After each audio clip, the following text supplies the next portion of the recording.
Can you see my screen? I can see the one with the variables and the basically your terminal. Yeah. Is that the main screen? No, it's two screens I can click on, so I can go back. Okay. Yeah. Click on my screen. Yeah. Okay. Yeah. Not right now. I just see your what do you call it? Your icon, your photo. Yeah. Just click on the code with Mike screen, the one with the playground, and Okay. that will be the screen that it focuses on right now. Got you. All right. Cool. All right. So welcome to the first hangout for Code with Mike iOS Development Bootcamp, where I teach you how to build iPhone applications. And what I'm going to cover today is going to just be about variables, literally looking at the information that we covered in the first class on September, what day was that? It was September 27th or something. Yeah, September 27th. Yep. So the goal of these hangouts is just to be about 30 minutes long, to do a crash course on, recovering the information, touching on what we've learned, and to answer any more questions. All right. Okay. All right. So let's get started. So variables. Do you remember what variables are? No. Okay. So consider variables placeholders, right? So we have, in mathematics where you have an equation such as y equals mx plus b, where you're given certain aspects of that formula, but you have to solve for the other variables. Okay. Right? So variables are essentially placeholders in your phone's memory that holds data. And the data that we covered in the first classes were strings, right? We had strings, and then we had integers, and then what was another one that we covered? Booleans. And then what was the fourth? Doubles. Exactly. So what's the difference between integers and doubles? Integers are just whole numbers, while doubles add decimals. Okay, numbers with decimals. And then what are strings? Strings is pretty much any information, any it could be words or numbers. Exactly. It can be any text, any character, right? So it reads every single, letter, number, space, character, or excuse me, special character as its own unique kind of thing, its own unit. And then Booleans are your true and false values. Yes, sir. Right, which are primarily used for conditions. So when we look at variables are literally, like I said before, they are placeholders in your application's memory, and you can store different pieces of information in those kind of storage bins, right? And the way that we would create a variable is by literally typing var, var, and then we would have to name our variable. Like, so for example, let's pretend we're creating me, right? So my first name would be a variable where it would be a string, right? And it would be my first name. So what we have here is the first part is the variable, right? var, and then we have the name of our variable, and then we're explicitly determining what type of data this variable is going to store. Then we have our assignment operator, and then we have our value, right? And when we look at string type variables, the cool thing about the IDE, the integrated development environment, is that it automatically assumes, so you don't have to explicitly declare the type of variable or the type of data that this variable is going to store, because it can assume based off of what follows the assignment operator. So if any text is followed within quotation marks, your program will automatically read it as a string, right? And then if it doesn't have quotation marks, it would read it as an integer or a double. Okay. And if it's a true or a false, it will read it as a Boolean. right? So we have variables. We have the variables that will cover the different types. They can be any type of data. And the cool thing about variables is that your program can access a variable by name, but it can contain different values. Okay. And I was going to ask you that with specifically with the idea that I had expressed to you before. Could variables, right? If the input is your first name, could you hold multiple first names, or could it spit out multiple first names that you could potentially choose from that are all strings, or does it have to be kind of a one-to-one deal? So to do what it is that you're speaking of, that would go into arrays where you would be storing multiple values in an array, and then you can have your program access the item of the array based off of its index. But we're going to cover that more on Friday's Hangout. Right now is more so looking at it one-to-one. So for example, in this program, we have var first name, and then we have var last name.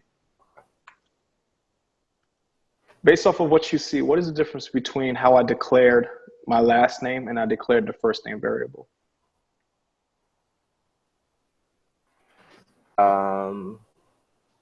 You identified it as a string. Well, Exactly. I guess, yeah. So you said that when you add the quotation marks, it automatically recognizes it as a string? Yes, exactly. And when I specifically determine the type of value, the type of data that the value is going to be within the variable, that's what is called explicit declaration. Okay. And then without the string designation, that's what is called implicit declaration. Okay. Right. So you can do either or. In the class, I prefer that you guys explicitly declare every single time, just so you can get the hang of doing it. So as you guys get better and as you guys continue to practice and grow in your learnings, then you can move into implicit declaration. Okay. Where you don't have to. And this is specifically for variables. Well, this is for variables. This is for constants. This is literally, so when you think about variables, consider it as a placeholder that can be a multitude of different things, right? So you can have a string type variable, you can have an integer type variable, you can have a Boolean type variable, and you can have a doubles type variable. And then when we move to arrays and dictionaries, you can have those types of variables. So for example, right here, we have first name, last name. Let's do my age, right? Integer 26. And then we can say var temperature, right? Boolean as true. And then I spelled temperature wrong. And then we can have, temperature is integer, and then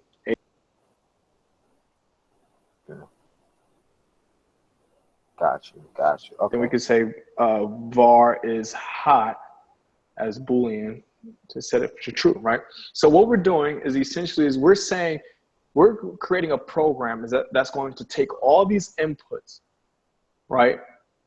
And then run a set of actions or a set of instructions to produce the outputs, as you can see in this portion of the playground. Okay. Right? So now that we have our variables created and declared, we can use the variable again, or we can use the variable again with the same value, or we can change the value in the variable. Okay, say that again. All right, so the program can use my first name with the value of Mike, or the program can use my last name with the value of Westbrooks. Okay. Right, but the program, what we can actually do to the program is say, okay, thank you for creating first name, thank you for creating last name, but I want to use the same placeholders, but to store a different value. So remember how in the class I said we can we can call the variable by name and then change the value. Yep. So essentially, let's say I get a name change. As a matter of fact, let's do the example that I did in class. Let's change my last name. I just got married and I took my wife's last name. So we're going to do, give me a girl's last name. We'll do Jenkins. So now what happens is, since the program reads my input, right, my instructions line by line, is going to follow it in that exact order. So the first line is creating a first name, right, a variable called first name with the value of Mike, and then it's creating a last name placeholder with the value of Westbrooks. Okay. It's creating a my age, and a my age variable that's going to hold an integer type value, which is 26. Then it's creating a temperature, a variable named temperature, which is also going to be an integer type value of 80. And then we have another variable being created called is hot. That's going to be holding a Boolean type of value, which is true. So once it gets down to 17, what do you think is happening?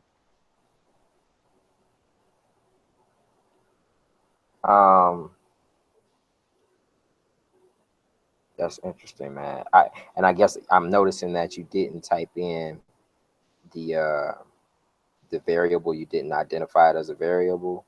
Mm-hmm. So, but it did still pick it up as a variable, and it was implicit declaration. Mm-hmm.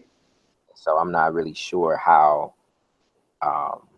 it's picking up Westbrooks as the last name, but still picking up Jenkins as the last name also. So right here, right, this is the progression of the program. Once we get to last name here, essentially what we're doing here is we're saying, okay, thank you for creating the last name storage, thank you for creating the last name variable. I understand that before the contents of that storage bin was Westbrooks, but what I want to do is, instead of creating another variable called last name, I want to just repurpose the last name that I just created. So instead of having Westbrooks as its contents, I want to take that out and replace it with Jenkins. Okay. So it's essentially, it's the same variable, it's the same placeholder. However, the value is going to be different. Okay. So anytime the program moves forward or progresses and it uses the last name variable name, instead of Westbrooks, it's going to be Jenkins. Okay. So now, up until that point in the program, exactly, before it gets down there, it will be Westbrook. Okay, I got you. Exactly. Now, here's another example. When you download an app, right? When you're using Instagram and you are creating your profile, right? And you want to change your name, right? Essentially, what's happening is the user interface is taking the information from the backend and storing it into a variable, and then showing it to you, the user, right? So whatever you signed up with as your name is going to show you. But once you go into your profile settings and change your name, essentially you're saying, okay, I understand I signed up with this name before, but now I want to change my name, save it in the database, and then show it to me in the screen. It's the same variable, but I'm changing the contents. Got you. Kind of like how Google auto-populates for you. Sort of, in a way. It auto-populates based off of kind of a whole bunch of inputs that you provided. So it's more machine learning and it's more of an assumption. But right. I guess I was thinking about how they, well, you know, you're signing into your Google account, your Gmail, but you have multiple Gmails, and it's kind of like you, I guess it would be the same thing of just the data storage of, you know, taking all those inputs, but holding on to these different email addresses, and then you have to pick the one, and then they kind of go with that information. Yeah, so at that point, it's associating your email with your cookie, with the cookie that they installed on your computer, or they identified you, or they identified your device, right, with some type of unique string. And then what's being used is, okay, here's a unique string that's associated, and this is just a possibility. I'm not sure how Google is actually doing it, but how I would do it in a simplistic form is I would associate a unique ID to all of your emails that you've used on your laptop, right? So say you downloaded, Google on your Mac, we give you a unique string 1456, and then you download Google on your device, and we give you a unique string on your device of like 6623, right?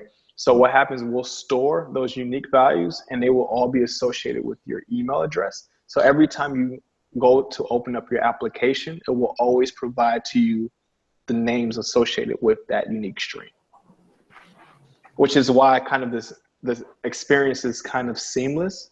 So like, have you ever noticed when you sign onto your email address onto another device, and then you get an email saying new sign in from a device that they are not familiar with? Right. Sort of like that, right? Okay. It's essentially identifying you based off of your device to give you an easier way to sign in by suggesting based off of the ID what email addresses. Okay. So, but that's a little bit more in depth, and we'll cover that kind of further down the road in the courses. Okay. But to kind of bring it back home, when you think about variables, think about it as you have a shoebox, right? You know how you have a shoebox, and say it's a Nike shoebox, and you have another pair of Sperry's or something, and you open up the shoebox, you take your Nikes out, but then you realize you're wearing it, but you need to put your other shoes away, but your other shoes don't have a box. So you just put those shoes in that box. Okay. That box is literally your container, your placeholder, and then the shoes inside the box is your value, which could be of any different type, right? It can be a boat shoe, it can be a loafer, it can be a dress shoe, a running shoe. Okay. Right?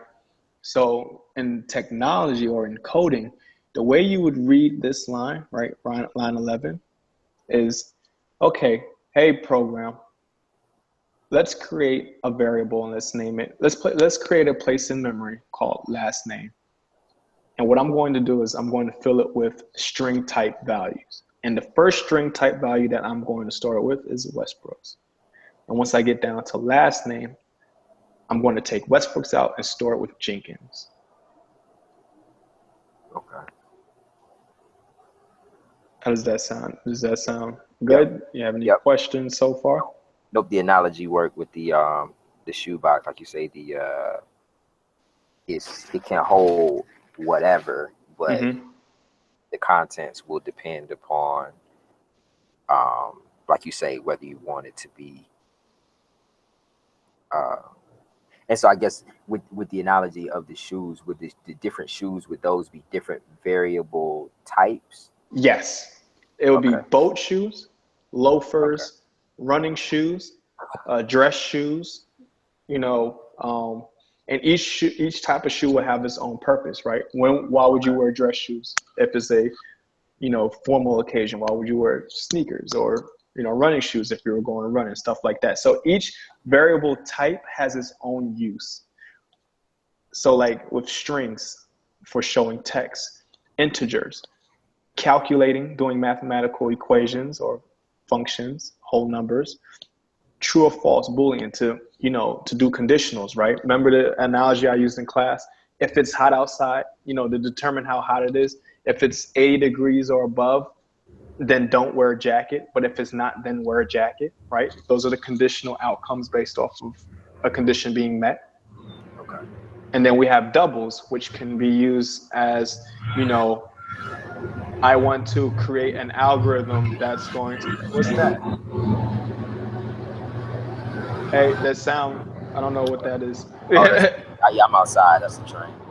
Okay. Yeah, so doubles, you can use doubles when you're creating algorithms that's going to continuously do something until you get a remainder, right? But we'll cover that further down the road. So one more piece of information I'm gonna leave you with. When you type in your variables, please keep in mind that whatever the type it is that you declare it as, you can't change it later. So like right here, first name, you see first name is a string type. I am going to change the value from Mike to 45. Can I do that?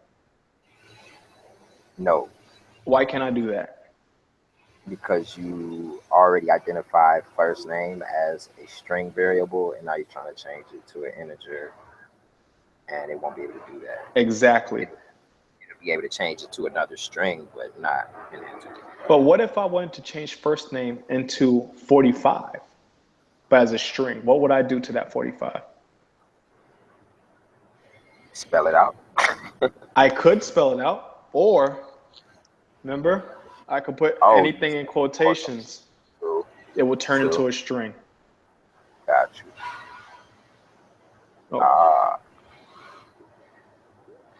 you see? Yep. So if I wanted to, let's go through a couple of examples. If I wanted to change is hot, right now it's a true, right? What if I wanted to change it to false? What would I do?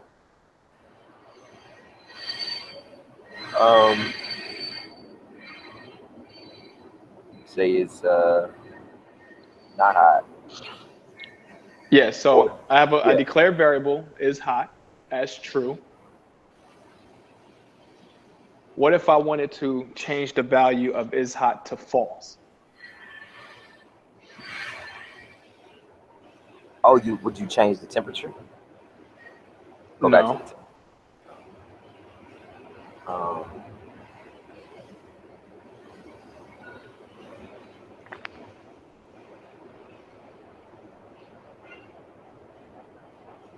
Remember, I declared the variable. All I have to as do is call the variable by name and then just change the value. oh, okay. So now when it gets to this line, when it gets to line 20 of the program, is now false, Okay. right? So just keep thinking about it. When you have variables, you can change the value of that variable by simply calling the variable by name, right? And since we already created is hot, we don't have to use var is hot, because the var is essentially telling the program telling the computer that you're creating another variable, but you don't want to create another variable because you already created one with the name already. So since you created it already with the value of true, you just call it by name. You do your assignment operator, which is the equal sign, and then you just change the value. Okay. The assignment operator. Which is the equal sign. Gotcha. So how would I change temperature to 90? You would type in temperature. Okay. Use your what's the equal sign for again? The assignment operator. Assignment operator, and then you would just type in 90, right? So when I type in 90, would I put it in quotation marks or would I put it in just regular 90? You would just put it in regular 90. Okay. Why wouldn't I use quotation marks? Because you want the temperature to show up as a number and not as a string. Exactly. Exactly. Okay. Okay. Now let's do a couple more. Let's create another variable. What type of variable do you want to create? Walk me through creating a variable. Let's say favorite food. Okay. So you would type in VAR, fave food, and then you would want it to be a string, so you can do the colon string thing if you want to, or you can use the assignment operator and just put a quotation. Okay. And then you can say, use your assignment operator and say kale. In quotation marks, right? Yes, sir. Okay, cool. Cool, so we created fave food as kale. Let's create two more. Of different types. Let's choose different types this time. And we're going to let's do a Boolean. So variable, and then we would say it would, you know, it would be true or false. Booleans are true or false. So we'll say is good.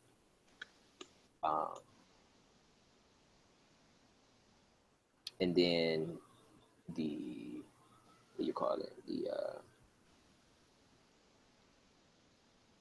what are those? A colon, and then bool, so that it would know that it's a true or false statement, and then we can make it true. Awesome. Now, how do we change our favorite food? Let's change our favorite food.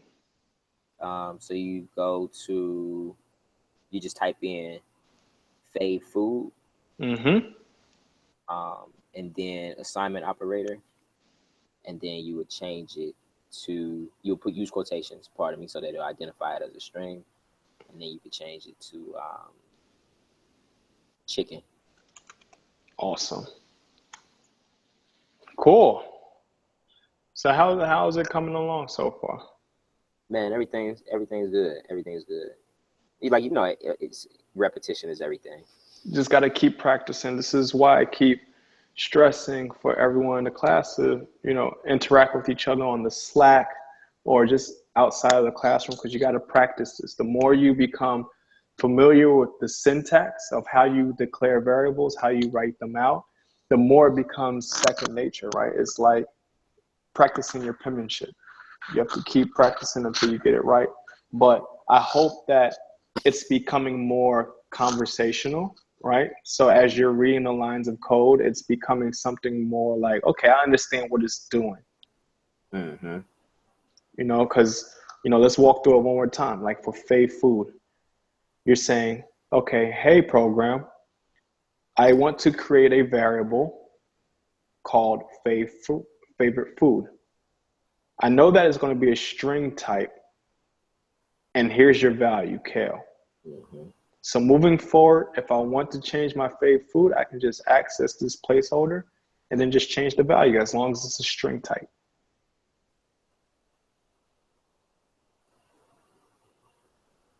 Okay.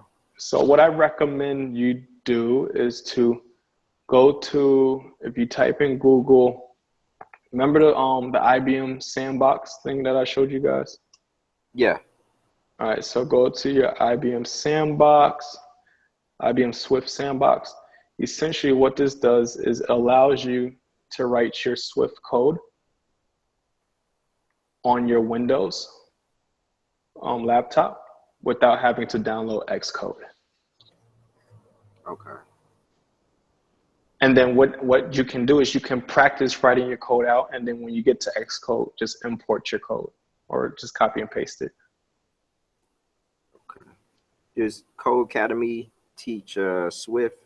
Code Academy, I believe it does. Okay. And they have a lot of interactive kind of exercises that you can go through. Okay. Would you suggest using some, I guess, one of those MOOC coding platforms? Yeah, they personally did not work for me. Okay. You know, it just depends on what your learning style is like. You know, if it's something where it's more interactive, you know, and you can follow along, then by all means do it. But if it's something that, in order for you to grasp it, it's for you to just constant repetition and kind of seeing people go through or learning, you know, from being in a group setting, right, then, you know, you can do that as well. So I would use it as a way to complement what you're learning in the classes. No doubt. Okay. I mean, and I guess outside of Code Academy, is there, of those services, is there a particular one that you're, inclined to or see more value in? Well, I see most value from the class that I took on Udemy about 3 years ago by a man by the name of Rob Percival. I took his class on Udemy and went through the entire course and came out a developer in like 3 months. But I also put the time in. Okay. And you had to pay for that course? Yes, I paid $99 at the time, and then I paid a couple dollars for some more. So like I bought a couple of different courses for a total of like $200 or $300. But if I would have known Rob Percival's course on Udemy was going to be what I, refer to all the time, then I would have just bought that instead of spending $200. Interesting. Okay, so I'll check him out. Yes, check them out. And what I'll be doing in the Slack group is providing other resources online. So like different blogs that go over tutorials, how to do certain things. It's really, the sky's the limit right now, because what you're swimming in an ocean, a digital ocean full of information that you can access at literally any time you want to. If you want to learn how to swim, you can literally find out and read a blog that will teach you how to swim. Point blank.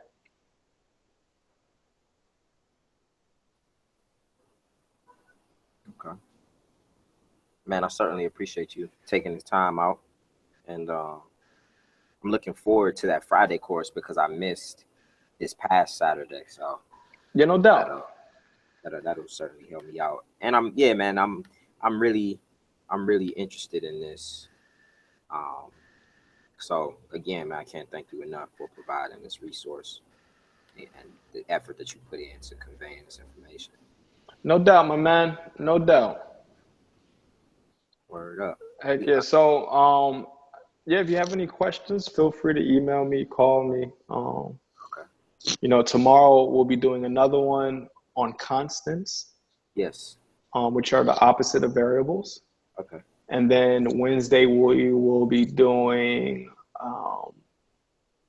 arrays, which is what we covered, part one of what we covered this past Saturday, and then Friday dictionaries, which is the second half. And then Saturday we'll be covering new material.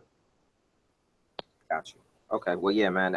I'll be on for all of those, and it'll pretty much be at 7:30 and 8:30. Yes. So far, not too many people have signed up for the 7:30 one. So I'm just thinking that the timing is just different. And then also there's a web development class that's going on as well. So, whenever you can fit some time in to do it, I'm here, man. Okay. Smooth. All right, man. I'll be on. Thanks a lot, Mike.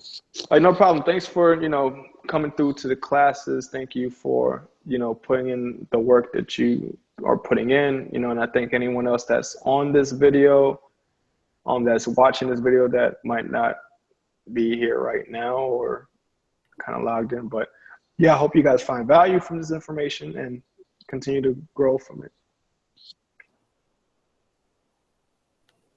All right, man. So you have a good night.